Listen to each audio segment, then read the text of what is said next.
Da, da, da, da. Recording is started. Miles Hasselquist is in the studio. How are you, buddy? Oh, good, man. Thanks for having me on. This, like I said, I've watched or listened to quite a few of your podcasts, and it's you got a good thing going on. Thank you, So it man. I should be appreciate fun. that. Yeah. So, funny thing, and you mentioned you get this all the time, but we had a short little phone call earlier today, and I called you, and the next thing I know, I'm like, oh my gosh, it's the voice. The voice is on the other end of the phone. So it's really Yeah. cool So to see you and talk to you. But it was really cool just to have like the one-on-one, the first one. That's like, oh no, this isn't coming through my TV. yeah. No. So thank you. But yeah, I'm just a fan of the sport, or off road in general, also. So Yeah. thank you. But I enjoy talking to you. Enjoy talking to everybody, and it is kind of funny because off road is a small niche world, uh, but we have a big following too. So Yeah. in my normal everyday job, I'm just Miles. Everything's cool, but every once in a while in this world, it's kind of cool to get the recognition, I guess, and it's fun. I'm just an average Joe having a good time.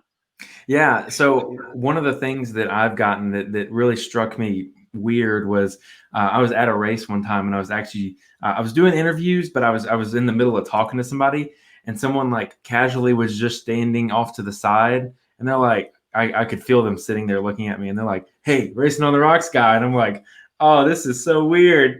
I don't know what to do next." So, how do you handle when people come up to you like that? Because it's a new thing for me. Yeah. So again, I'm still just an average Joe, Yeah. and at work, at home, I'm just a dad. I'm a husband. I'm a son. I'm a brother. I'm a buddy.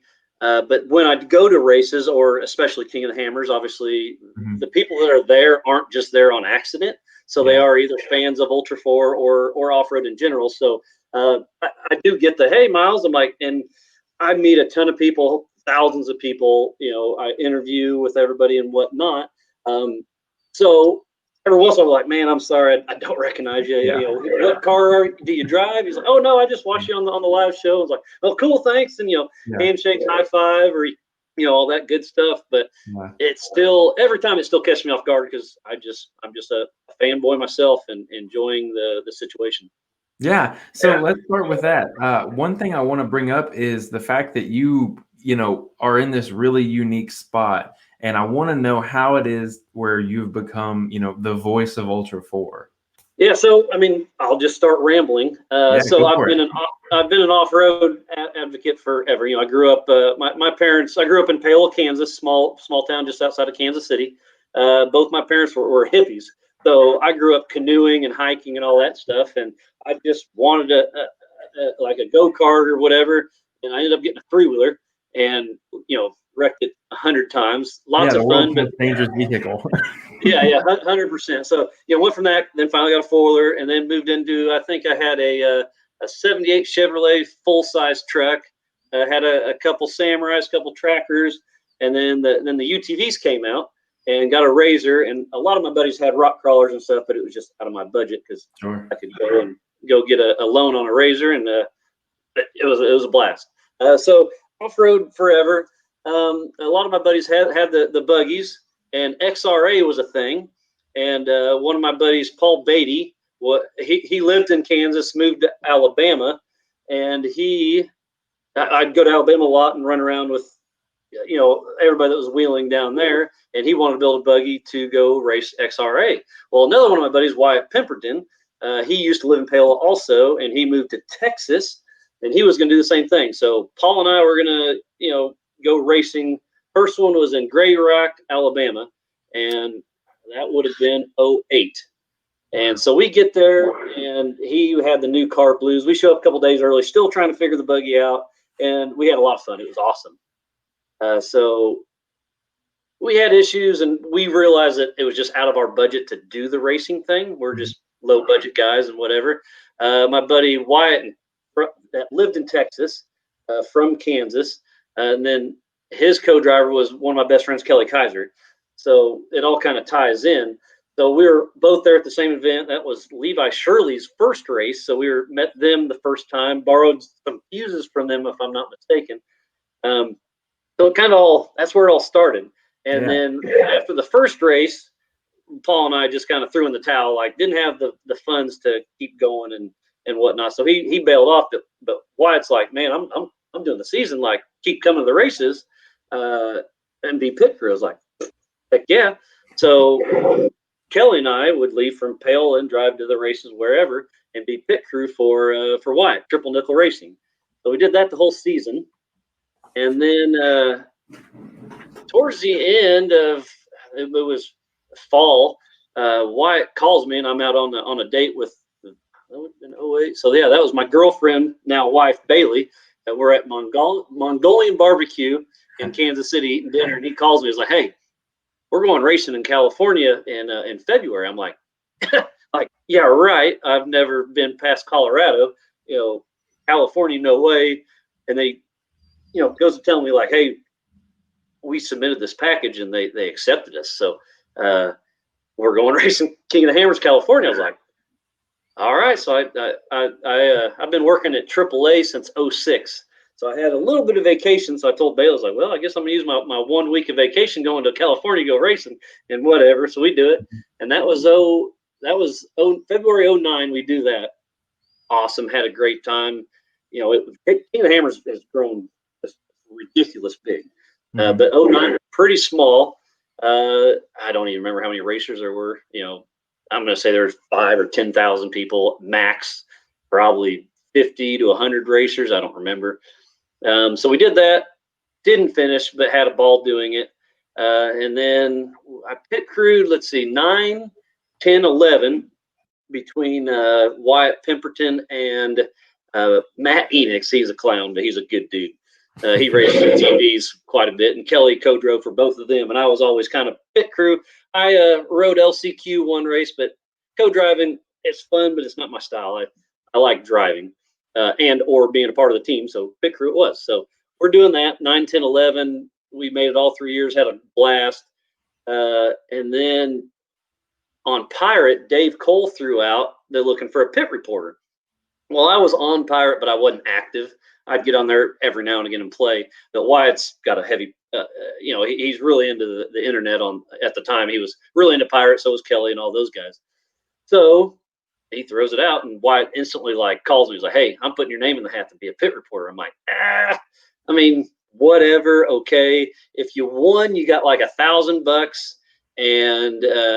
and you're a pit reporter. So at the time it was Jim Holtis, Chad Ragland, Tim Lund, and 12 was the first year of the actual live show, which I didn't really realize it for the first few years. That was the first year because Pirate did it the first years, and that they did a great job for the technology they had. So me and my buddy Travis Allen, 42 Copperhead back in the day, not sure if you remember him, but he made a bunch of cool YouTubes for razors and whatnot, the P-Town crew. We were a bunch of jackasses that tore up our stuff, had a good time. So I got with him and we made a little video, which is terribly awesome, terrible, funny, and we submitted it. Well, funny thing, there's only 3 people that submitted videos, so we all won. So just dumb luck, I made it. So we go, and I'm just completely out of my element. It's like, I know King of the Hammers, I know who Dave is. I've hung out with the who's who in King of the Hammers, and so now I'm teamed up with Jim Holtis and Tim Lund and Chad Ragland, and I went up to Chocolate Thunder at one point, did the pits a little bit, and it was awesome. I had fun. I got my check, so I basically got a free vacation. I used vacation from work, so I got paid there, and then it covered my travel, food, beer, fuel, all that stuff, and that was awesome. So the next year, I'm gonna say it's late summer, early fall. I have Dave's phone number, so I give him a holler. I was like, "Hey man, I had fun. Can we do it again?" He's like, "Absolutely. I was gonna touch base with you. Will you please come back?" Same thing, So it basically covers my fuel. All right, and travel, whatnot. So sweet, let's do it. So the same thing, do it and have fun with it, and it's still in the heat of the moment. Your brain's going one direction, your mouth's going the other, and you don't really. It's hard for me to comprehend what's going on.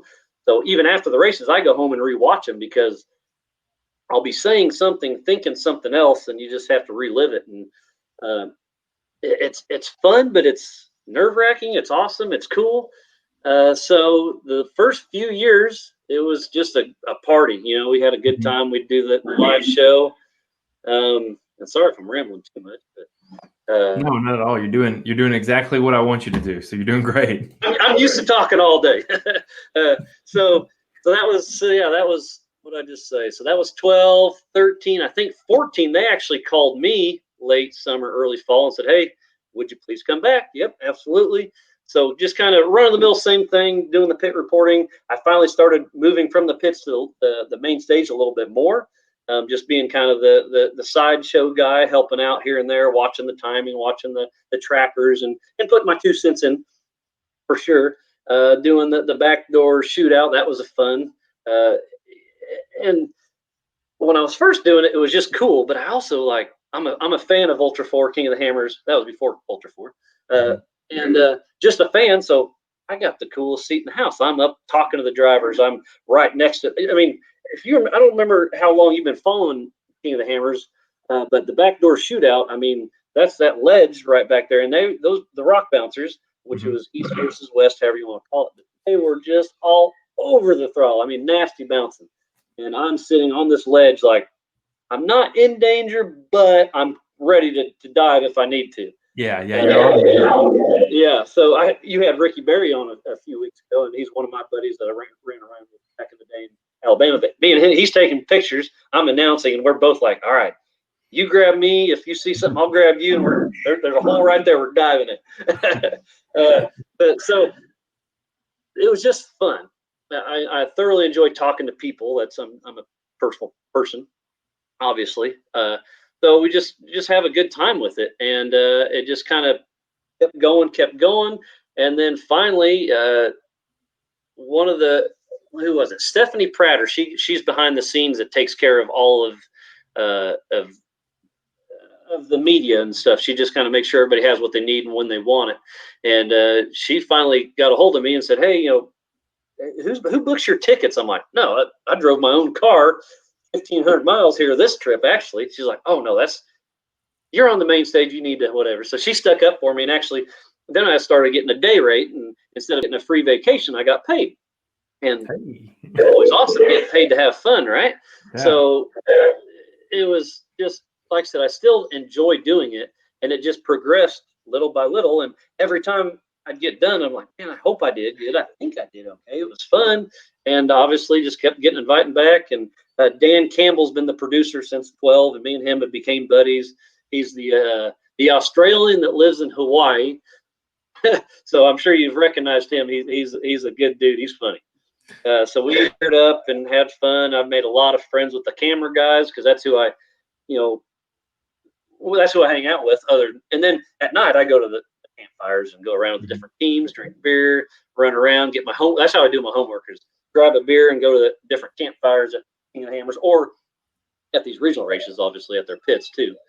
So it just has progressed into that. And I think it was 16 or 17.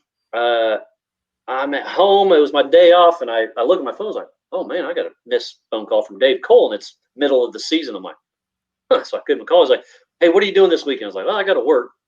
He's like, well, we want you in Oklahoma. Like, could you announce this race? I'm like, oh man, let me call my boss, see if I can get off. So I call my boss. He's like, we'll make it work. And I called Dave back, about an hour in between it. He's like, thank you for getting back with me. I already got something figured out. You're coming to the next race was the Stampede. He's like, now you got plenty of time to plan it. Let's make it happen. So I did the Stampede in Sacramento, California. That was my first regional race. I did that with, who was that? I believe it was Scott Rain. You guys have seen him for sure. And then it's just progressed. Then I did this. I got invited back, and now I've made it. And now I'm part of the team, which is just awesome because they have. It's amazing what they can pull off, because you see like all these guys will do the Facebook Live, right? Well, that's just on your cell phone. It's great. It's perfect. But these guys bring their own internet. They bring a generator. They do Travis Walter's the guy that's behind all that. And he puts up these tower dishes, which I'm not a technical person, but he shoots the internet from here to there, and then to the Take It Live guys with the it looks like a news van, and then there's the one that shoots it up to the internet, and it's an amazing thing what they pull off on some of these off-road races, because sometimes you're out in the middle of the desert, sometimes you're out in the middle of the woods. King of the Hammers is its own thing. There's nothing out there. So it's pretty wild. I know I'm bouncing around a lot, but it's impressive how they pull it all together. And then, so 17, 18, and then I think it was 18 they kind of laid off. Yeah, it was 18 they laid off a little bit just because live show, it's a budget thing. It comes out of Dave's pocket, and I know he got a lot of flack for not doing the live show after everybody kind of got used to it. And I'm not gonna say they took it for granted, but they took it for granted, and he just couldn't justify the numbers for the viewership for what it cost him, because I don't know numbers, but I think it's roughly 30 grand nowadays to pull off a live show compared to just a couple guys in the camera. Because they buy my plane ticket, they pay me a day rate, they buy my food, hotel. Well, I'm just one of the guys. Usually there's one or two announcers. There's usually 6 to 8 camera guys. There are 3 or 4 core guys. I mean, that's a 10 plus group that pulls off these regional races. So, like I said, I think it's like a $30,000 chunk to just put on a live show, which to me, that's I mean, I don't make I make more than that, but not a whole lot more. So compared to just for one weekend, that's a big thing. So, but Dave's really turned this thing into something pretty cool. And along the way, I've met some heroes. Now that like I've announced with Ricky Johnson, I've announced with Cameron Steele. Like, those are legit, real famous racers. And now we don't text a lot, but I can text them. They'll text me back and ask some input, or I'll see it's their birthday, or just or good luck at the Baja 1000, have fun pre-run. I've made friends with some of my heroes. It's just a cool situation that I've been dealt, and I'm rolling with it. So I think I covered most of goals, but so what I'm going to do, actually, I'm getting just a little bit of feedback coming through your speakers when I talk. So whenever I chime in, I'm actually going to mute you. I don't know if you can see it on the screen, but I've got there's a little mute icon there.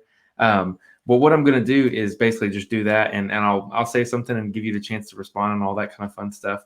But all of that extensive history of where you're at, I want to know something about the old days. If you could tell me, if you could think of one moment or one particular race or what year may have been that really, like, when you think back of old school King of Hammers, what do you think about? So I think it was 2012. My first year was up at Chocolate Thunder, and I'm up on. It's changed tremendously. It used to be really tough. I'm not saying it's easy now, but there used to be a big boulder, and it was kind of like the gatekeeper, and that's where I was standing on top of that gatekeeper, and I'm announcing, and I've got a hard mic, and that's the year where I believe it was Tom Ways, Tony Pellegrino. There's a group of 5 or 6 of them where somebody stuck, and they started going around me. So I'm kind of in between all of it.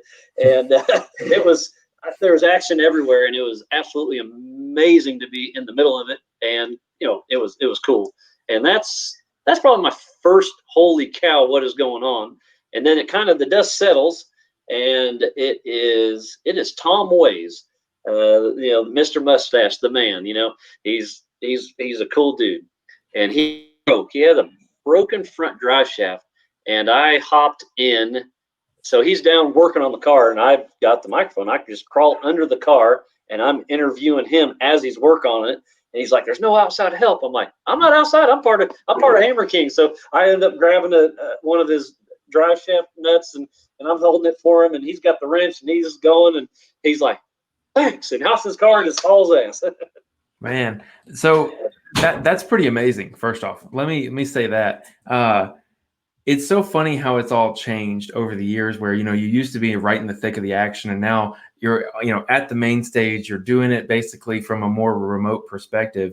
I will echo your praise of the Hammer King production team. What an amazing job they did, especially at Adventure Off-Road Park this year. I know that's the park that's an hour from my house, so I know that when you're in those woods, I mean, you hardly have cell service. So the fact that they were able to get video feed out of those woods, I was like very, very, very impressed. So hats off to those guys, like you mentioned earlier. But, as you've moved to the main stage and things seem to have, advanced on the technology side a little bit more, where you don't necessarily have to be out in the canyons, Is there a certain nostalgia that you miss by having, being able to be out there or required to be out there to get that kind of coverage? Or do you feel like it's a healthy balance now of being able to see more with all the technology?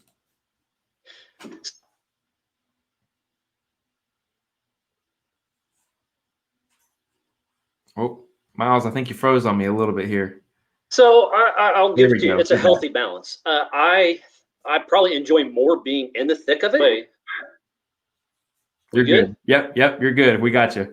Oh yeah, so I definitely miss being in the action, but it's a long day. Like we just got done with the Nationals just a few weeks ago, and that was a race day. Was a 13-hour day. So, and the weather was awful. It was cold. It was 37 degrees at 7 o'clock when the green flag dropped. So I was in the Nitto Lounge, hanging out, and had the heater on, had the TV, and yeah, there's cameras everywhere. The live drones are absolutely amazing now. Mm-hmm. At King of the Hammers, the live helicopters are amazing. But so yes, I miss. So even at Nationals this year, like I was on my headset and I'd be calling the show, and then the camera would show whoever goes in the pits. Well, it's 100 yards, so I throw my headset down. So now I've lost my communication, so I don't know who to throw to and whatnot. So I just say, I told Pam, she's been working with the last few races. She's picking it up quick and having fun with it.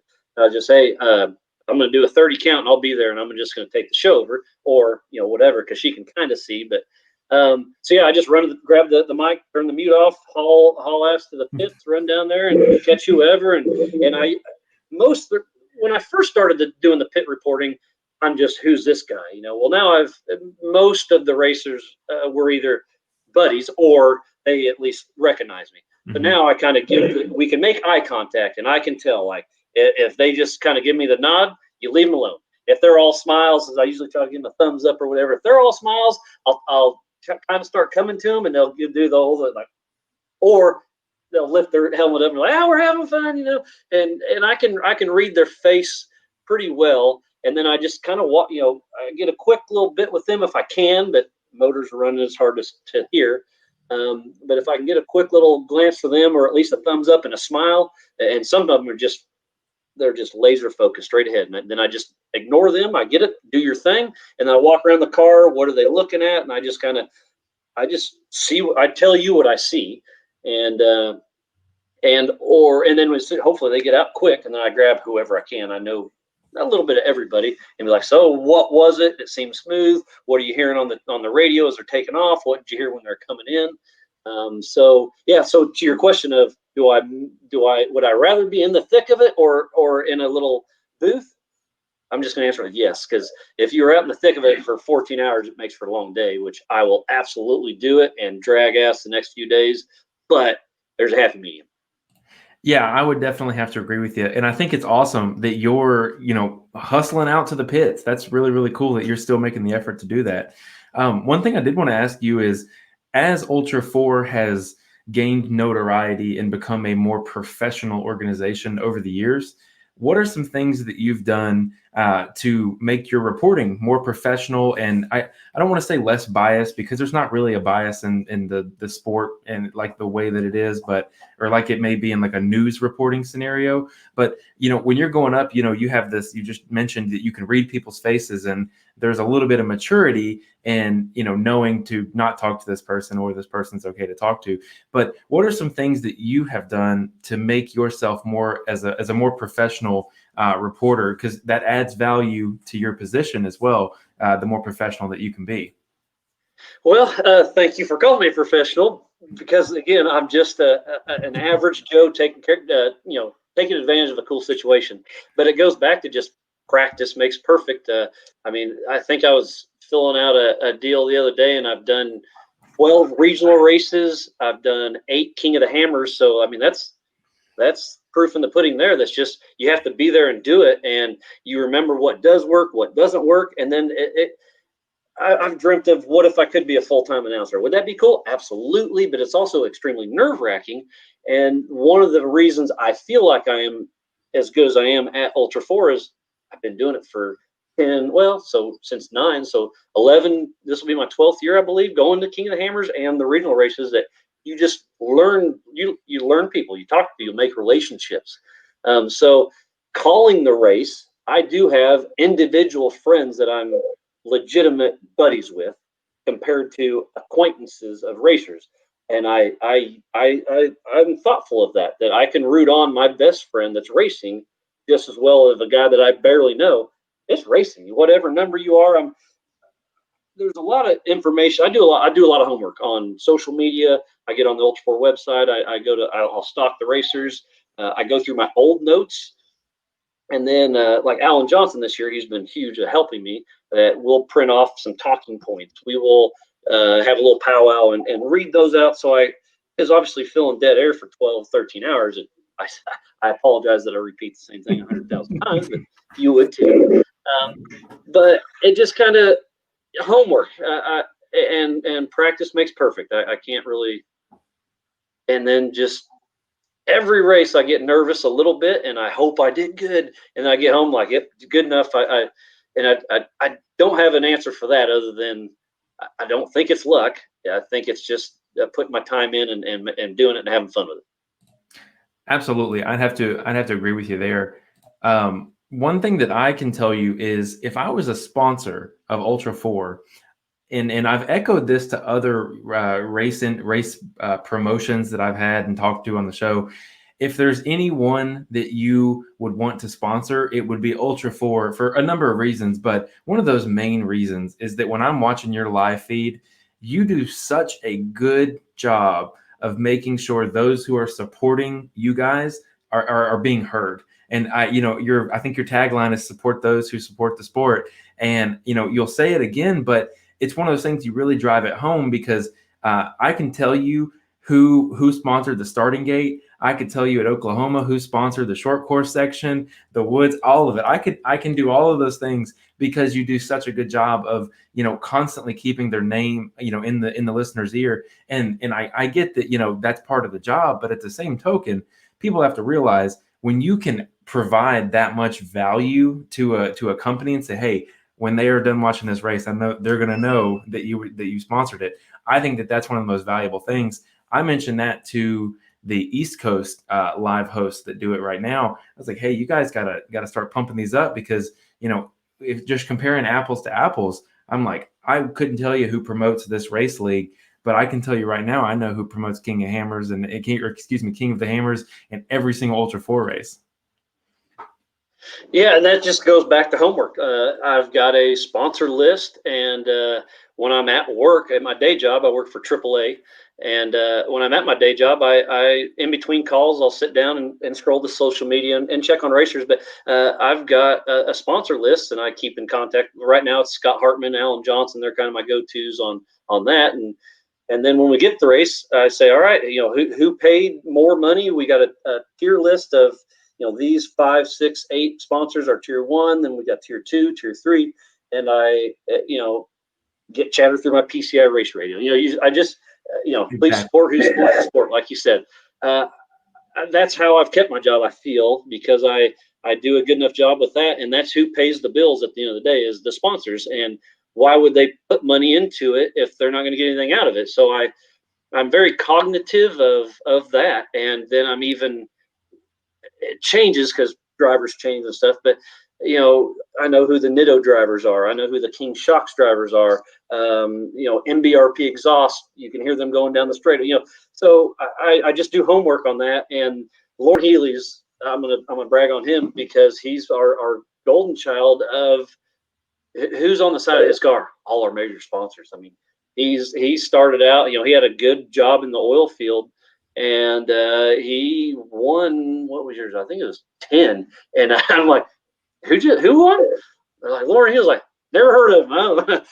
And now he's made it so far, and it's because he the return on investment. He gives his sponsors. You follow social media. Him and Vaughn Getting Jr. with Team Funhammer have a cool thing going, but they are constantly making videos. Doing the jumping over the car while he's drifting, and all the sponsors. That's how you get the sponsors. You can't just say, "Hey, I'm a racer, give me money." That's not how it works. And sometimes the most expensive thing to do is free parts.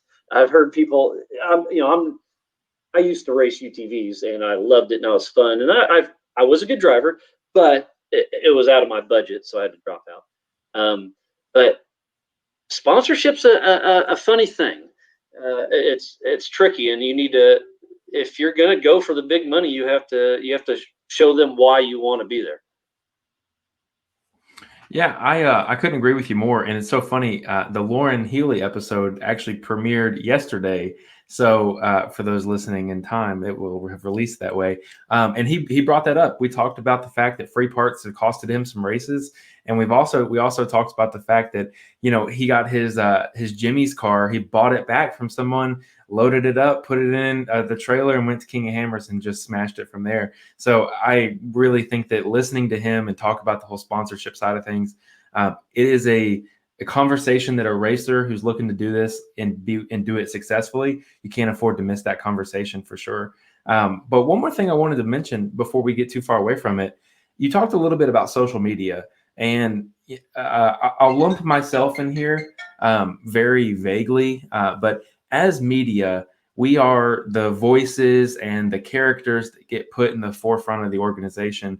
Now, what is tied into that is obviously the the responsibility, the professionalism that you have to carry yourself with. But on top of that, we mentioned about going back and looking at things on our phone call earlier about how social media has generated a situation where you can essentially go back and watch the races, but also you can go back and get all the criticism or helpful or non-helpful things. And I want to ask you, as the voice of Ultra 4, how do you handle social media? Because there's a lot of racers out there that may have a poor performance, or a race that doesn't go their way, and they have to deal with a lot of what you and I discussed earlier. Yeah, so I mean, obviously, social media is awesome. Social media is terrible. So again, back to my homework. I'm friends with most of the racers, on Instagram, Facebook, and likewise, obviously. So that's how I do my homework. And then when they are doing, if they do have a bad race or whatever, you have to play your cool and play your cards. But yeah, that's just part of the game. And Ultra4 King of Hammer social media, they do an amazing job with it. But I mean, you don't want to step on toes. It's a big deal. You can have some bad stuff. You can have some great stuff, but you have to pay attention to what you post. And I'm a clown every once in a while and have fun with it. But at the races, I try to be as professional as I can. But yeah, social media is a big deal. It goes out to, I think, what's King of the Hammers Facebook has 250,000 followers. At King of the Hammers, there's over 1 million individual unique views at week of King of the Hammers. Like that's a big reach. So yeah, it goes a long ways. It's cool, it's crazy, and you have to have fun with it. Yeah, absolutely. And we'll kind of move on from all that stuff, and I want to talk more about yourself and your experiences. So this year we went to a couple of different locations. I feel like that we don't normally go to. Obviously, Oklahoma for the finals instead of Reno. Area BFE, we hadn't, the Ultra 4 hadn't been there in a long time.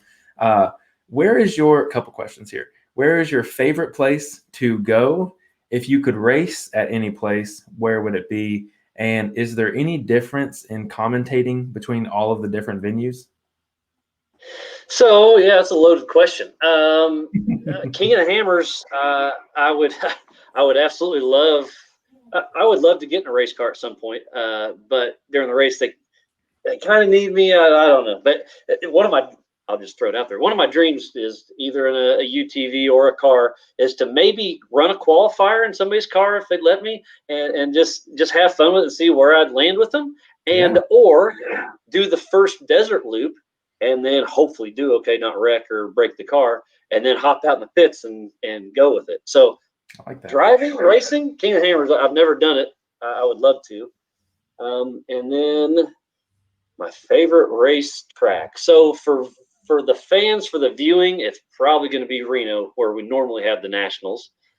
But man, I don't think I've had a place I didn't like. I mean, we've been to Pennsylvania.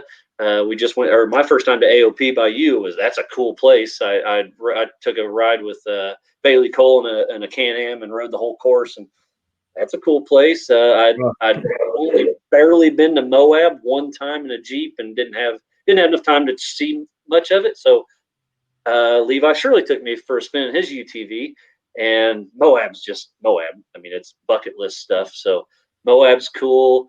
Where else? Man, I've been lucky enough to travel the nation and do a lot of stuff. And they raced down in Mexico 2 years ago, and I wasn't able to go to that one, but we were supposed to go this year. COVID didn't. Next year it's on the list. I sure hope to go. Last year, with Gerald Lee with Savvy, he took me on the Nora 500, and I got to drive and co-drive in the Savvy Safari class. So it wasn't a race car. We were in a fairly stock Ranger, and I got to drive the coast. We'd stop at the taco joints like Mexico. That is amazing down there. Yeah. But back to favorite racetrack. Yeah, all of them. If I'm at a race, I'm having fun. That's a good mentality to have. I can respect that for sure. Now, as we're moving out of the craziness of this year, I want to ask you, is there any takeaways that you personally, I mean, the craziness of the pandemic, things like that, are there any takeaways from the 2020 season, or is it just something that you're hoping to forget? I was definitely, the whole world was in a mess there at the beginning of the year, so I was just glad to finally get back to racing. And then we were successful. You know, we raced what was it, Tennessee, Moab, Oklahoma. So it sucked missing half the season, but hey, we raced. A lot of people couldn't, and now it's definitely not normal by no means, but it's getting better. And I just hope it just keeps getting better and better. And for 2021 King of Hammers at the Driver Summit, Dave Cole is very, very adamant that he's got three to four plans on what tier the BLM or the government, you know, however that works, what level of COVID they are calling it. They've got different strategies to make it, and he's very confident it's going to happen. And boy, I sure hope so.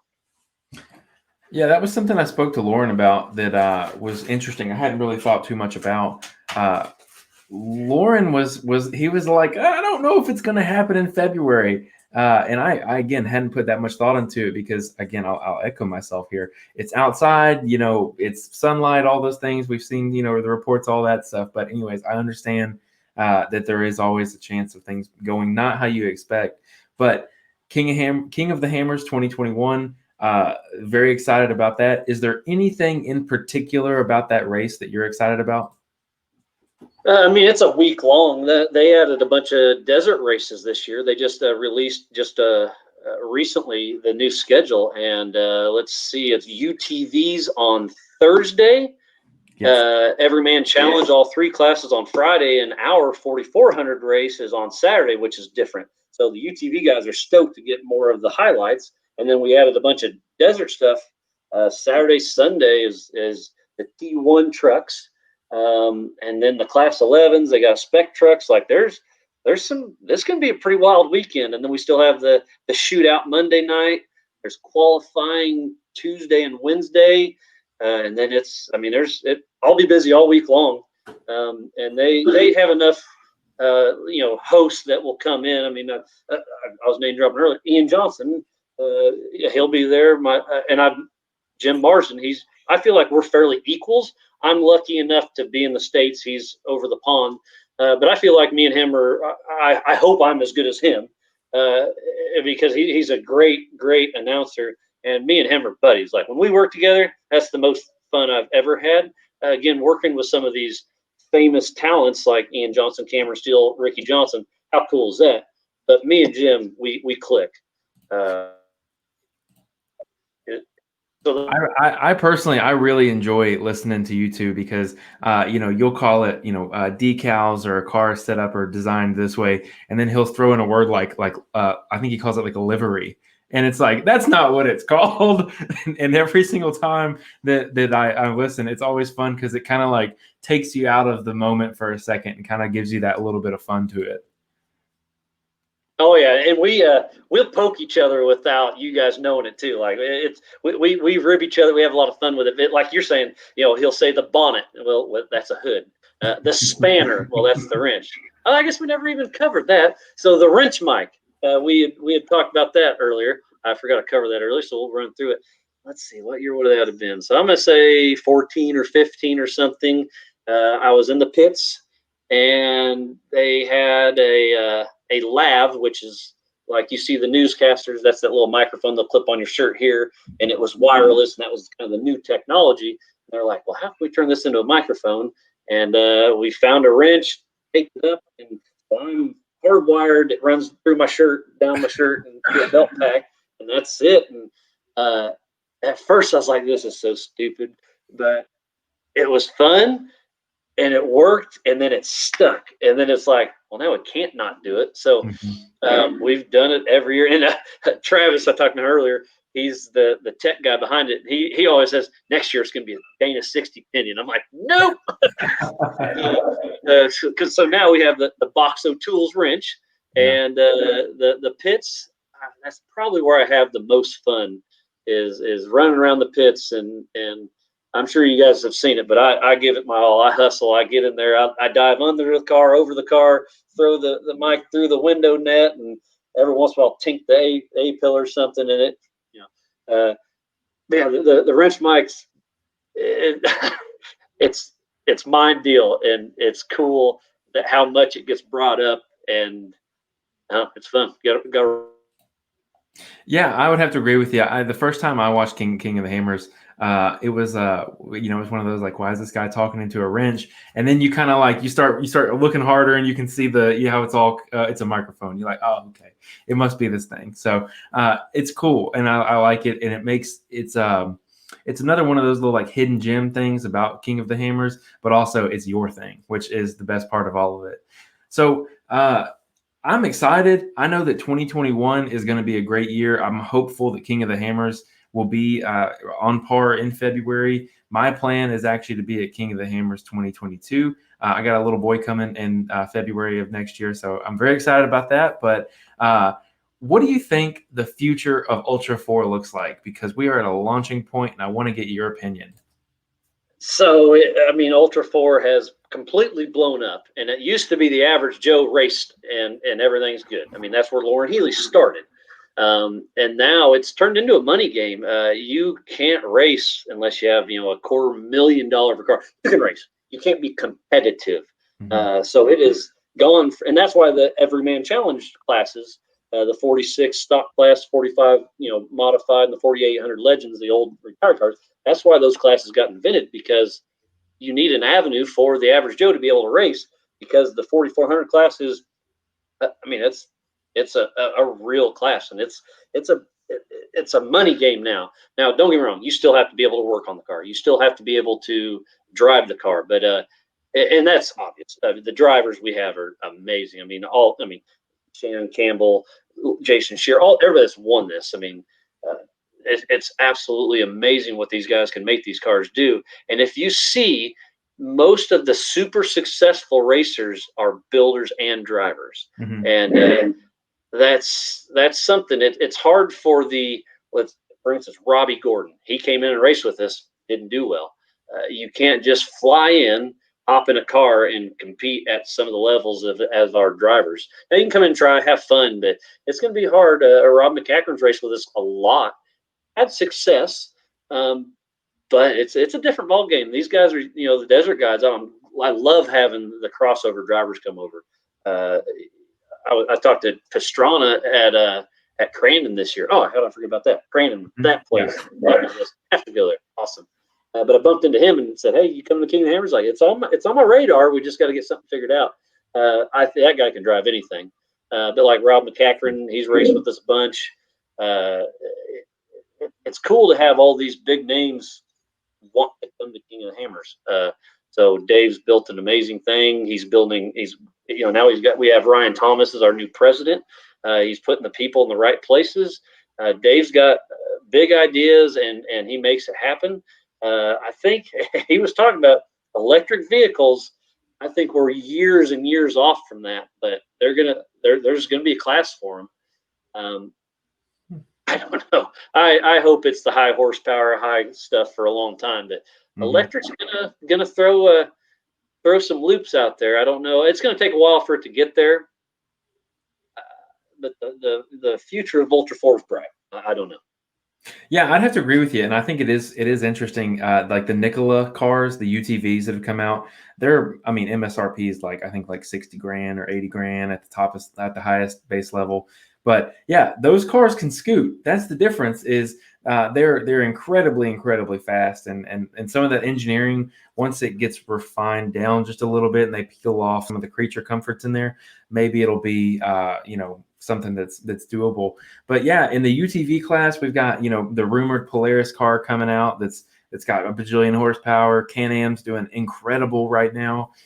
Speed UTV is supposed to be hell on wheels. It's kind of one of those things. So it's really exciting in the 4900 class. But I wanted to ask you, for King of the Hammers in particular, we're going to do the 4900 and the 4400. Who's your pick for the 4900 King of the Hammers champion 2021? I hate getting thrown on the spot like that, but so anybody that's won this race can win this race again.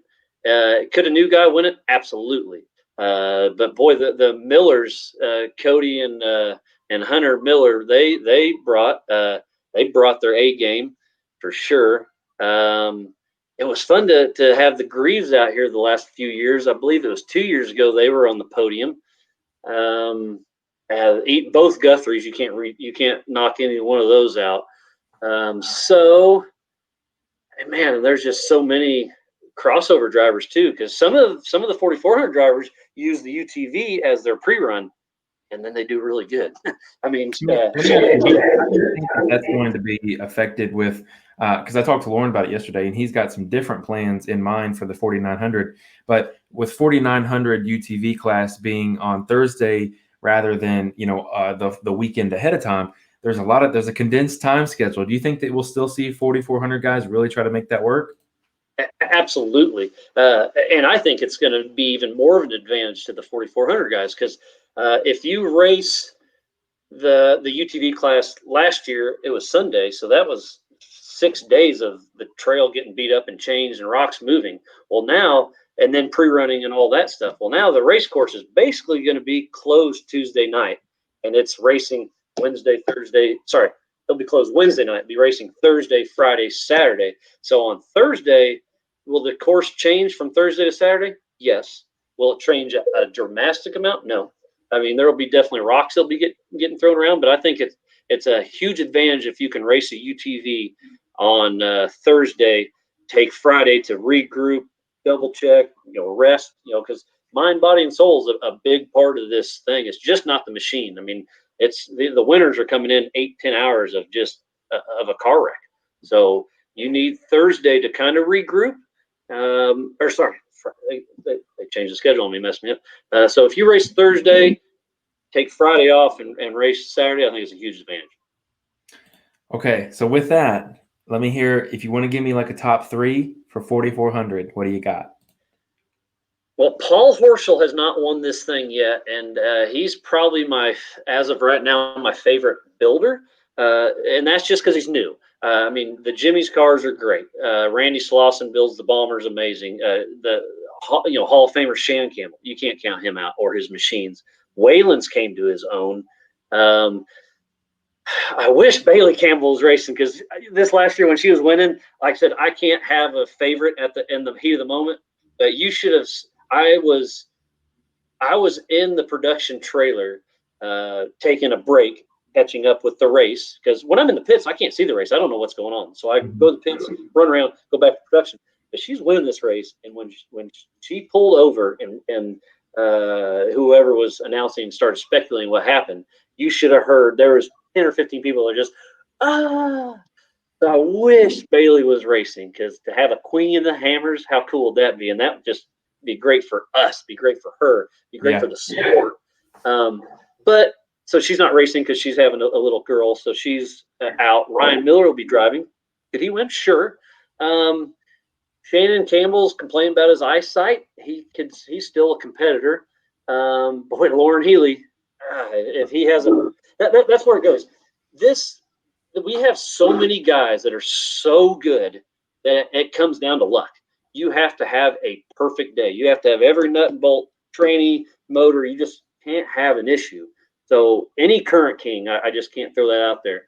The Campbells, Lauren Healy, Eric Miller, Josh Blyler. You can't. Oh, those Miller cars. So it used to be up until this year, everybody was kind of talking smack on the straight axles of, they just can't hang with the IFS cars, and then they came in first and second place at King of the Hammers, first and second place in the national champion. Even though the season did get goofy, but man, I can't do a top three. Let's see. Give me five. Yeah. So let me throw it out there. Any previous king can win for sure.